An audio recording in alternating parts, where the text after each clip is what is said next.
Hello বন্ধুরা, mobile software কোর্সে এটা আমার দ্বিতীয় ভিডিও।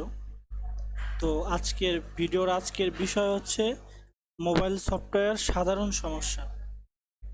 আমরা এই ভিডিওগুলো মার্কেট অ্যানালাইজ করে তারপর ভিডিওগুলো আমরা মেক করি।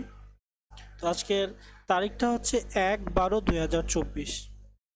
তো আজকের এই ডেটে হচ্ছে কাস্টমারের যে সমস্যাগুলো, সেটা হচ্ছে মোবাইল হ্যাং করে, সফটওয়্যার কেটে যায়, মানে সফটওয়্যার চালু হয় হুট করে কেটে যায়। এটা ইমো হইতে পারে, হোয়াটসঅ্যাপ হইতে পারে, অন্যান্য সফটওয়্যার হইতে পারে।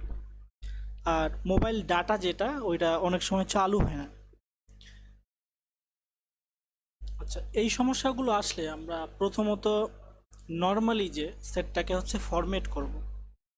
তো নর্মালি ফরম্যাট করতে গেলে আমাদের কাস্টমার যখন গুগল প্লে স্টোর চালায়, ওই প্লে স্টোরের যে এফআরপি লক, এটা লক হয়ে যায়। তো সাধারণ অবস্থায় এই লকটা খুলতে গেলে আমরা যদি হার্ড রিসেট দিই, তাহলে ফোনটা এফআরপি চায়। তো এই কারণে আমরা সাধারণভাবে সেফ ফরম্যাট করব। তো সেফ ফরম্যাট করার নিয়মটা আমি বলে দিচ্ছি। মোবাইলের সেটিংস অপশনে যাইতে হবে, গিয়ে অ্যাবাউট ফোন খুঁজে বের করতে হবে। এক এক ফোনে এক এক রকমভাবে থাকে।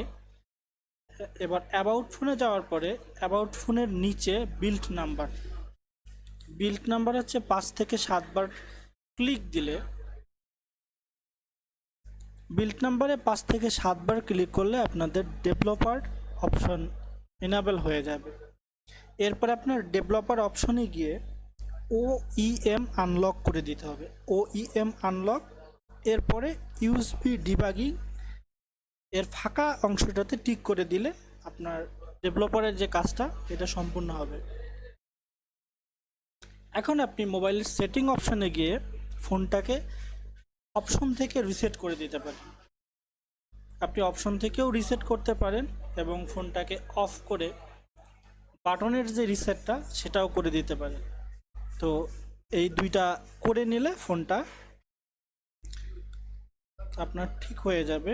যে হ্যাঙ্গিং সমস্যা, মোবাইল হ্যাং হয়ে যায়, সফটওয়্যার কেটে যায়, মোবাইলে ডাটা আসে না, আর যদি পিন প্যাটার্ন থাকে, এটাও রিসেট হয়ে নর্মাল মোডে চলে আসবে।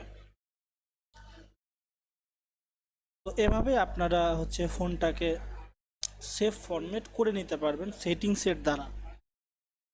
এটা হচ্ছে মোবাইল সফটওয়্যারের হচ্ছে দ্বিতীয় স্টেপ।